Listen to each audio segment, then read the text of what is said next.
नमस्कार, बहुत स्वागत है आपका। आप देख रहे हैं प्राइम न्यूज और मैं हूं आपके साथ श्रुति अंगद। उत्तराखंड स्पीकिंग में आप सभी का स्वागत है। खबरों में बढ़ते हैं आगे। देवभूमि उत्तराखंड में कुदरत का अद्भुत करिश्मा देखने को मिला। नैनीताल, टिहरी, उत्तरकाशी और बाबा केदारनाथ के धाम में ताजा बर्फबारी ने चारों ओर चांदी जैसी चमक बिखेर दी है। तस्वीरें आपकी टीवी स्क्रीन पर बर्फ की बहार, और देखिए किस तरीके की तस्वीरें सामने आ रही है। केदारनाथ, नैनीताल, उत्तरकाशी, टिहरी, सफेद चादर पे ये तमाम वादियां ढकी हुई नजर आ रही है और ऐसे में पर्यटकों के चेहरे पर मुस्कान है, खुशी की लहर है। केदारनाथ की पहली तस्वीर आपको दिखा रहे हैं। नैनीताल, उत्तरकाशी, टिहरी, ये तमाम 4 तस्वीरें आपकी टीवी स्क्रीन पर है। नैनीताल से केदारनाथ तक बर्फबारी लगातार जारी है। हालांकि ऐसे में प्रशासन की तरफ से लोगों से ये अपील की जा रही है कि वो सावधानी बरतें जब भी वो स्नोफॉल में जाए या फिर स्नो से खेलते हुए नजर आए। केदारनाथ, नैनीताल, उत्तरकाशी, टिहरी, वहां की तस्वीरें हैं। बर्फ की चादर में तमाम वादियां अब ढक चुकी हैं।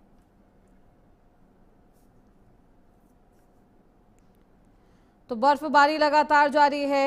हालांकि इस बार बर्फबारी का जो वक्त रहा और जिसका इंतजार रहा वो काफी देर तक तमाम सैलानी करते हुए नजर आए, लेकिन अब पर्यटकों का तांता लग गया है। व्यवसायियों के चेहरे पर भी मुस्कान है। बर्फबारी से खिल रहे हैं चेहरे। नैनीताल से केदारनाथ तक बिछी है सफेद चादर। स्नोफॉल को एंजॉय करने के लिए, इसका आनंद लेने के लिए पर्यटक पहुंच रहे हैं। भारी तादाद में पर्यटकों का आना लगातार जारी है।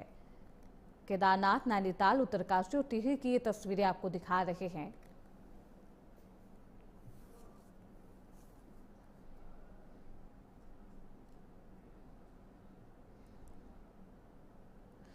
शिमला, मनाली में सीजन की पहली बर्फबारी, ऐसे में पर्यटकों का जो उत्साह है अपने चरम पर है। तस्वीरें आपको दिखा रहे हैं। बर्फबारी को लेकर लगातार मौसम विभाग की तरफ से अनुमान भी लगाए जा रहे हैं, चेतावनियां भी जारी की गई है प्रशासन की तरफ से। तमाम तैयारी। हमारे साथ हमारे सहयोगी उपेंद्र असवाल संवाददाता जुड़ चुके हैं उत्तरकाशी से। रजनीश दीक्षित हमारे साथ, हमारे सहयोगी मौजूद है देहरादून से। सबसे पहले रजनीश, मैं आपके पास ही आऊंगी। बर्फबारी लगातार जारी है, क्या कुछ मौसम विभाग की तरफ से कहा जा रहा है, क्या कुछ हालात वहां पर? रजनीश अंगद, मैं आपको बता दूं कि जैसा कि मौसम विभाग ने पूर्वानुमान जारी किया था कि कल और आज 2 दिन हिमपात होगा और थंडर स्टॉर्म के साथ साथ काफी ज्यादा जो ऊंचाई वाले जनपद हैं, जिनकी ऊंचाई 2400 मीटर के आसपास है, वहां पर हिमपात के अलावा भारी बारिश और कहीं कहीं पर वज्रपात भी हो सकता है, जिसको लेकर आपदा प्रबंधन विभाग ने मुख्यमंत्री पुष्कर सिंह धामी के निर्देश के बाद पूरे प्रदेश में अलर्ट है। अलर्ट के अलावा चूंकि पर्यटकों से गुलजार हो चुकी है, चूंकि आपको बताएं श्रुति, एक लंबे समय से सीजन की पहली बर्फबारी है। इस पर पहली बर्फबारी में पर्यटकों और सैलानियों से एक और जहां मसूरी की घाटियां, धनौल्टी की घाटियां, चक्राता की बात कर लें, टिहरी की बात कर लें, ये सभी जहां गुलजार हुई हैं, तो वहीं दूसरी ओर व्यापारियों के चेहरे भी खिले हैं। लेकिन इसके साथ साथ एहतियात बरतने की जरूरत है, क्योंकि उत्तरकाशी जनपद में एसडीआरएफ ने अभियान चलाकर, मैं आपको बताऊं, स्थानीय लोग जो हिमपात में फंस गए थे उनको बाकायदा जेसीबी की मशीन से निकालना पड़ा और वो मशीन के सहारे ही उनको पास कराया जा रहा है। क्योंकि एक और जहां बर्फ की सफेद चादर आह्लादित करती है, पर्यटकों को लुभाती है, तो वहीं पर ये जब पाला बन जाता है तो फिर जो वाहन है उनके लिए एक बड़ी मुसीबत है। तो ऐसे में जो सेफ ड्राइव बहुत इंपॉर्टेंट है और साथ में जो कई मेजरमेंट्स हैं उनका ध्यान रखना चाहिए। वाहन अगर फिट नहीं है तो उसको लेकर बर्फबारी वाले इलाके में ना जाएं, और ड्राइविंग जिसने नहीं की है उस इलाके में तो उसको बिल्कुल नहीं जाना चाहिए। स्थानीय टैक्सी और उन लोगों का सहारा लेना चाहिए, तभी आप बर्फ के साथ साथ और आप सावधानी पूर्वक एंजॉय कर सकते हैं। तो कुल मिलाकर अगर हम उत्तराखंड के मौसम की बात करें तो आज भी हिमपात हो रहा है, जिसमें चक्राता है, जो भी ऊंचाई वाले जनपद हैं, जिसमें आपको बता दें पिथौरागढ़, टिहरी, चंबा, सभी जगह बर्फ से लगदग हो गई हैं पहाड़ियां। एक और जहां मनोरम दृश्य दिख रहा है तो वहीं पर आह्लादित है। और आपको बताएं जो व्यापारी वर्ग है, बिल्कुल रजनीश, ऐसे में प्रशासन की तरफ से भी तमाम तैयारी की गई है। पर्यटकों का आना भी लगातार जारी है। हमारे साथ हमारे सहयोगी उपेंद्र भी बने हुए हैं उत्तरकाशी से। उपेंद्र, देखिए 3 महीने के लंबे इंतजार के बाद अब कुदरत मेहरबान हो चुकी है। कैसे हालात वहां पर, कैसी तस्वीरें उत्तरकाशी में उपेंद्र? उत्तरकाशी में पहली बारिश और पहली बर्फबारी से जो स्थानीय निवासी है, जो यहाँ के जो लोग हैं, व्यापारी है, उनमें काफी खुशी का माहौल देखने को मिल रहा है। कल ही से लगातार सुबह से जो यहाँ पे बर्फबारी और बारिश जो हो रही है, उससे जो स्थानीय जो यहाँ के जो व्यापारी है, जो सैलानी है, उनमें काफी खुशी का माहौल देखने को मिल रहा है। भले ही आज सुबह से ही यहाँ पर जो धूप लगी हुई है, फिर भी जो पर्यटक है वो लगातार यहाँ पर पहाड़ों का रुख कर रहे हैं और जो बर्फ का जो आनंद है यहाँ पे लिया जा रहा है। अभी जो मौसम जो देखा जा रहा है, मौसम फिलहाल यहाँ पर अभी साफ है जी। देखिए, जो ये पर्वतीय इलाके हैं लंबे समय से रूखे सूखे नजर आ रहे थे, अब बर्फ की चादर से ढक चुके हैं। रजनीश, बेहद लंबा इंतजार करना पड़ा इस बार बर्फबारी के लिए, वजह क्या रही? क्या कुछ वैज्ञानिकों का कहना है? क्योंकि बर्फबारी इससे पहले हो जाया करती थी, इस बार इतना इंतजार क्यों? जी मैं आपको बता दूं, ये सही बात है कि काफी लंबे समय बाद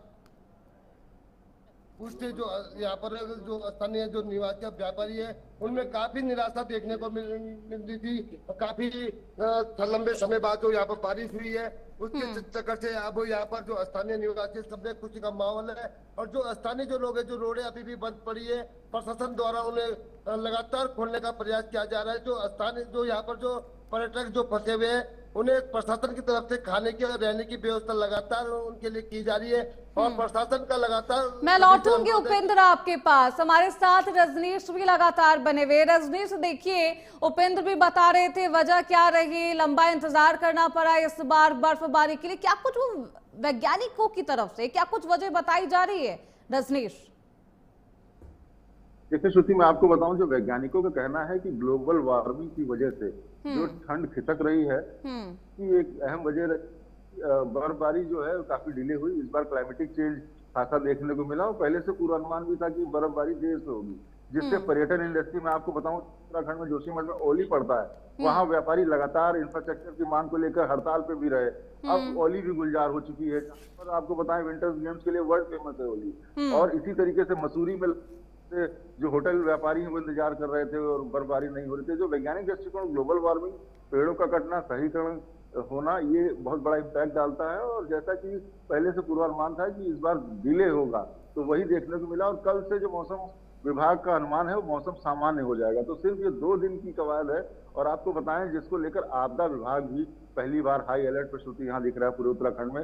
13 जनपद हैं इस राज्य में और सभी जनपदों के जिलाधिकारियों को हर हालात से निपटने के लिए तैयार रहने को लेकर एसडीआरएफ, पुलिस, सबको एक पैर पर खड़ा किया गया है। क्योंकि एक और जहां पर्यटन है वो प्रभावित ना हो, दूसरी ओर स्थानीय लोग हैं, उनकी आवाजाही, मार्ग जो ठप हो जाए उसको खोला जाए। तो ये चुनौती और आपको बताएं कॉम्बो है। एक और जहाँ खुशी है तो वहीं दूसरी ओर जो किसान है उत्तराखंड के, जो जहां पर आपको बताएं सेफ होती थी श्रुति, और बर्फबारी नहीं होने की वजह से खासा प्रभावित हो रही थी। तो ये जो हिमपात है, न पर्यटकों से उसने घाटी को गुलजार किया, बल्कि किसानों के भी चेहरे खिल गए हैं। जो बागवानी करने वाले हैं, जो फसल है, हरसिल की चाहे फसल हो, वो बर्फ के अभाव में उन्हें लग रहा था सूख जाएगी। और वनाग्नि की घटना पे भी आपको बताएं, मतलब आप समझिए, ताजुब होगा श्रुति आपको कि जनवरी माह में पहाड़ दहक रहे थे, आग लगी हुई थी, वनाग्नि की घटना जो नहीं होती जनवरी में अमूमन, वो हो रही थी। और ऐसे में जो कुदरत का करिश्मा है, ये जो सफेद चादर या चांदी बरती है आसमान से, इसने एक और जहां पर्यटन इंडस्ट्री को गुलजार किया, तो वहीं एनवायरमेंटल को भी रिवाइव कर दिया है। वनाग्नि की घटना पे भी रोक लगेगी और जो पहाड़ दहक रहे थे वो सब अब सफेद चादर से लगदग होकर खूबसूरती बिखेर रहे हैं श्रुति। बिल्कुल, ऐसे में प्रशासन की तरफ से, आपदा प्रबंधन विभाग की तरफ से तमाम तैयारियां की गई है। लेकिन देखिए, जैसा कि रजनीश भी बता रहे हैं, फसलों को लेकर भी काफी चिंतित थे किसान, अब उनके चेहरे पर भी मुस्कान वापस लौट आई है। हमारे साथ उपेंद्र असवाल भी लगातार बने हुए हैं। उत्तरकाशी में प्रशासन की तरफ से क्या कुछ तैयारी की गई है? क्योंकि बर्फ की मोटी परत है यहाँ पर, यातायात व्यवस्थाओं में, आवागमन में काफी परेशानी हो रही है। उपेंद्र, क्या कुछ तैयारी है? और जो पर्यटक पहुंच रहे हैं तमाम जो ये बर्फबारी है उसका लुत्फ उठाने के लिए, क्या कुछ उनके लिए सुविधाएं, क्या कुछ तैयारी? उपेंद्र,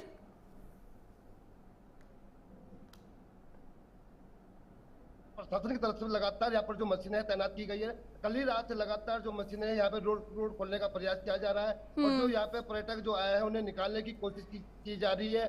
और जो यहाँ पे पर्यटक आए हैं जो निकल नहीं पाए हैं, उनके लिए यहाँ पे प्रशासन की तरफ से रहने की और खाने की व्यवस्था की गई है और उन्हें रात को वहीं पे रुकाया गया है। अभी फिलहाल जैसे अभी यहाँ देखा जा रहा है, मौसम साफ है और मशीनें लगातार सुबह से ही काम कर रही है। जो पर्यटक है वो धीरे धीरे यहाँ से अब मार्केट की तरफ और लागू तरफ निकलना इनका स्टार्ट हो गया है। तो पर्यटक ऊपर से आ रहे हैं, बर्फबारी से आ रहे हैं, वो कह रहे हैं क्योंकि अगर कहीं ना कहीं देखी जाए तो काफी खुशी का माहौल उनके अंदर देखा जा रहा है और काफी ही उत्साहित लोग यहाँ पर हो रहे हैं। जी बहुत शुक्रिया उपेंद्र आपका, रजनीश आपका इन तमाम जानकारियों के लिए। चले खबरों में बढ़ते आगे। देहरादून में भ्रष्टाचार पर धामी सरकार का प्रहार है।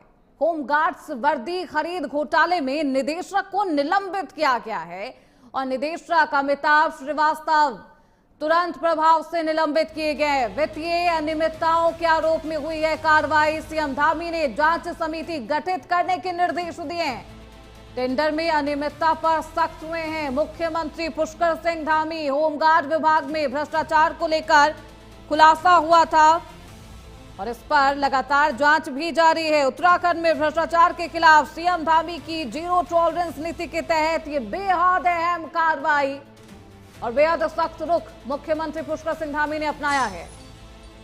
होमगार्ड्स और नागरिक सुरक्षा विभाग में वर्दी सामग्री खरीद से जुड़े घोटाले में संलिप्त पाए जाने वाले निदेशक home guards deputy commandant Amitabh Shrivastava को मुख्यमंत्री ने तत्काल प्रभाव से निलंबित कर दिया है।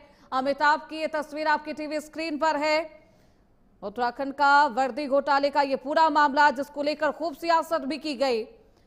उत्तराखंड सीएमओ के अनुसार मुख्यमंत्री पुष्कर सिंह धामी ने होमगार्ड डिपार्टमेंट में वर्दी सामग्री की खरीद से संबंधित घोटाले में संलिप्त पाए जाने के बाद director deputy commandant Amitabh Shrivastava को तत्काल निलंबित कर दिया है। हमारे साथ हमारे सहयोगी रजनीश दीक्षित इस खबर पर ज्यादा जानकारी के साथ फोन लाइन पर जुड़ चुके हैं। रजनीश, ये पूरा मामला क्या है, क्या कुछ एक्शन लिया गया?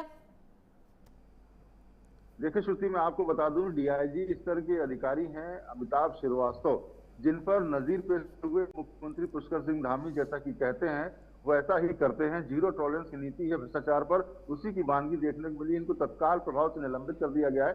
आपको बताएं, डीआईजी रैंक के जो अधिकारी हैं इन पे आरोप लगे थे कि जो वर्दी घोटाला है, इस वर्दी घोटाला में जो टेंडरिंग की गई, इस टेंडरिंग में अनियमितता सामने आई है, मानकों को ताक पर रख दिया गया है, जिसके बाद घोटाला इंक्वायरी सेटअप की गई थी।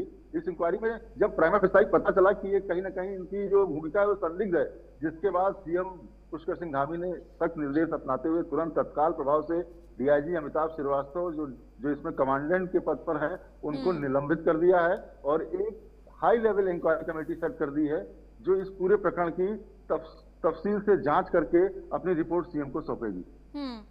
कमेटी का गठन हो चुका है, कौन कौन इस समिति में शामिल है रजनीश? मैं आपको बताऊं, शासन की तरफ से जो समिति बनाई गई है श्रुति, उसके अंदर टॉप एक आईएएस अधिकारी को शामिल किया गया है और आईपीएस अधिकारी भी हैं जो मिलजुल कर इसमें पूरी जांच करेंगे और देखेंगे कि जो वर्दी घोटाला है, क्योंकि हम आपको बताएं 2024-25 और 25-26 जो ये दो टेनेवर हैं जिसके लिए ये इसमें आरोप लगे थे और प्राइमा फेसाई आरोप में सत्यता पाए जाने के बाद कड़ा रुख अख्तियार करते हुए मुख्यमंत्री पुष्कर सिंह धामी ने निलंबन की कार्रवाई की। धामी सरकार लगातार भ्रष्टाचार के खिलाफ रजनीश जीरो टॉलरेंस की नीति से काम करती है, लेकिन उसके बावजूद भी इस तरीके के अधिकारी सामने आते हैं जो भ्रष्टाचार का खुला समर्थन करते हैं, भ्रष्टाचारी निकल जाते हैं। आखिरकार लूप होल्स कहां पर है? क्यों इनमें भी कानून का, जो कानून के रखवाले हैं उनमें भी किसी तरीके का डर नहीं? रजनीश, ये बहुत ही व्यवहारिक प्रश्न आपने किया है। ये इच्छा शक्ति से जुड़ा हुआ है, दूसरा गुड गवर्नेंस से जुड़ा हुआ सवाल है। श्रुति देखिए, रही बात जो लोकतंत्र में सबसे मजबूत होता है वो होता है सीएम और राष्ट्रीय स्तर पर प्रधानमंत्री। तो उनकी इच्छा शक्ति मजबूत होती है, नीचे एक मैसेज आता है, वो मैसेज यही रहता है कि अगर आप भ्रष्टाचार करेंगे तो जाहिर सी बात है आप पे कार्रवाई होगी। उसके बावजूद भी अमूमन ऐसी घटनाएं देखने को मिलती है जिसमें कई जिन पे जिम्मेदारी होती है भ्रष्टाचार रोकने की, वही भ्रष्टाचार में संलिप्त पाए जाते हैं। तो ये मनोदशा है और लोगों की लालच, और जिसमें गरीबों का जो पैसा है, जो आम जनों का पैसा है, जो टैक्स के रूप में दिया जाता है विकास कर्म लगाने को लेकर, उस पर डाका डाला जाता है, बंदरबाट की जाती है।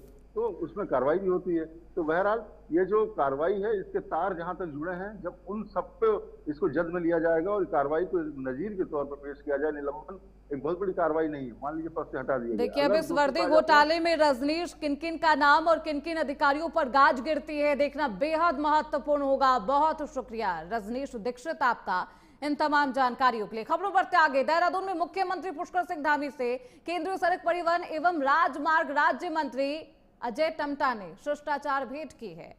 इस उच्च स्तरीय बैठक में उत्तराखंड के बुनियादी ढांचे और राजमार्गों के विकास पर विस्तृत चर्चा की गई है। मुलाकात की तस्वीरें आपकी टीवी स्क्रीन पर है। सीएम धामी ने परियोजनाओं को लेकर भी यहां पर चर्चा की है। परियोजनाओं की प्रगति पर विचार विमर्श किया है। पर्वतीय क्षेत्रों में कनेक्टिविटी को मजबूत करने पर ध्यान दिया है। अजय टम्टा ने भरोसा दिया है कि राज्य की भौगोलिक परिस्थितियों को देखते हुए केंद्र सरकार सभी परियोजनाओं को प्राथमिकता के आधार पर आगे बढ़ा रही। तो तस्वीरें आपको दिखा रहे हैं मुख्यमंत्री पुष्कर सिंह धामी और अजय टम्टा दोनों ही राष्ट्रीय राजमार्गों के विस्तार पर चर्चा करते हुए नजर आए। शिष्टाचार मुलाकात की ये तस्वीरें, किस तरीके से पर्वतीय इलाकों में कनेक्टिविटी को और भी बेहतर किया जाए, इसको लेकर भी इस मुलाकात के दौरान चर्चा की गई।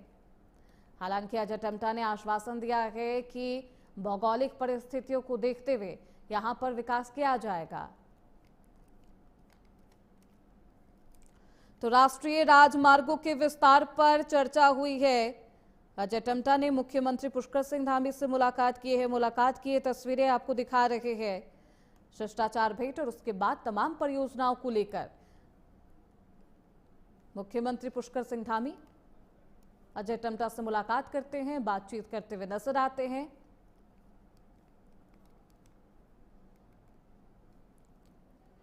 परियोजनाओं को किस तरीके से गति दी जाएगी, इस पर भी विशेष ध्यान और विशेष मंथन इस मुलाकात के दौरान किया गया है।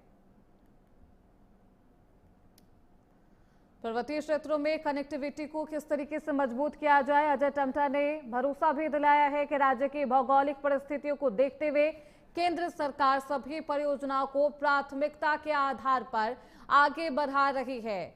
मुख्यमंत्री पुष्कर सिंह धामी और अजय टम्टा की मुलाकात की तस्वीरें आपको दिखा रहे हैं। पर्वतीय इलाकों में बेहतर कनेक्टिविटी को किस तरीके से और भी सुदृढ़ बनाया जाए, इस मुलाकात के दौरान बात की गई है। देखिए, पर्वतीय इलाकों की भौगोलिक स्थिति, ऐसे में विस्तार भी, विकास भी बेहद महत्वपूर्ण है। और ऐसे में मुख्यमंत्री पुष्कर सिंह धामी, अजय टम्टा जब मुलाकात करते हैं, इन विषयों पर भी गहन चर्चा और मंथन किया जाता है। खबरों बढ़ते आगे। देहरादून में शीतलहर के बीच सवीन बंसल का निरीक्षण। डीएम ने अलाव और रैन बसेरा की जो व्यवस्थाएं हैं उसको परखी है। बारिश और ठंड के बीच प्रशासन हाई अलर्ट पर है। रैन बसेरों में व्यवस्थाएं देख संतुष्ट दिखे हैं जिलाधिकारी। लापरवाही पर अधिकारियों को सख्त निर्देश भी दिए गए हैं। जरूरतमंदों से बातचीत की है, उनका हालचाल जाना है। रात के अंधेरे में सवीन बंसल निरीक्षण करने के लिए पहुंच गए हैं। पर्वतीय इलाकों में बर्फबारी, मैदानी इलाकों में शीतलहर और बारिश का प्रकोप लगातार जारी है। और इस बीच जिलाधिकारी सवीन बंसल खुद निरीक्षण करने के लिए पहुंचते हैं। अलाव व्यवस्था का औचक निरीक्षण किया जाता है। उन्होंने शहर के अलग अलग रैन बसेरों का जायजा लिया है। वहां ठहरे जरूरतमंदों से बातचीत कर सुविधाओं की जानकारी ली है। जिलाधिकारी ने नगर निगम और तहसील प्रशासन को साफ तौर पर निर्देश भी दिए हैं कि साफ सफाई का विशेष ध्यान रखा जाए। गर्म पानी, पर्याप्त बिस्तर को लेकर भी यहां पर निर्देश दिए गए ताकि भीषण ठंड में कोई असहाय परेशान ना हो। जिलाधिकारी सवीन बंसल लोगों से बातचीत करते हुए, उनका हालचाल जानते हुए भी नजर आए। तस्वीरें आपको दिखा रहे हैं। डीएम सवीन बंसल खुद लोगों से बातचीत करते हैं जो यहां पर रैन बसेरों में रुके हुए हैं। क्या कुछ व्यवस्थाएं उन्हें दी जा रही है, गर्म पानी की क्या कुछ व्यवस्थाएं हैं, बिस्तरों की क्या कुछ सुविधाएं यहां पर मुहैया कराई जा रही है, इसके बारे में खुद जानकारी लेने के लिए जिलाधिकारी पहुंचे। तो चलिए, देहरादून में भारी बर्फबारी के बीच एसडीआरएफ को कामयाबी मिली है। पर्वतीय इलाकों में फंसे लोगों को एसडीआरएफ ने रेस्क्यू कर लिया है, सुरक्षित बाहर निकाल लिया है। बता दें कि नैनीताल, उत्तरकाशी, टिहरी, गढ़वाल इलाके में रात भर बर्फबारी से कई रास्ते भी बंद कर दिए गए थे। साथ ही साथ आपको बता दें कि धानाचूली बैंड पर जेसीबी की मदद से बर्फ हटाई गई है। 20 से 25 वाहनों को सुरक्षित बाहर निकाला गया है। तस्वीरें आपको दिखा रहे हैं। एसडीआरएफ की टीम को ये कामयाबी हाथ लगी है। बर्फबारी को एंजॉय करने के लिए तमाम पर्यटक पहुंचे थे। 20 से 25 पर्यटक फंसे हुए थे, जिन्हें एसडीआरएफ की टीम ने सुरक्षित रेस्क्यू कर लिया है। 20 से 25 वाहनों को सुरक्षित निकाला गया है बाहर। रेस्क्यू करते हुए ये तस्वीरें आपको दिखा रहे हैं। इसमें महिलाएं, बच्चे भी शामिल हैं, जिन्हें रेस्क्यू किया गया है। सभी की हालत सही सुरक्षित बताई जा रही है। नैनीताल, उत्तरकाशी समेत कई इलाकों में बर्फबारी को लेकर भी चेतावनी है। ऐसे में पर्यटकों से भी सतर्कता बरतने की अपील की जा रही है। तो फिलहाल इसी के साथ उत्तराखंड स्पीकिंग में बस इतना ही। खबरों का सिलसिला लगातार जारी है। आप देखते रहिए प्राइम न्यूज।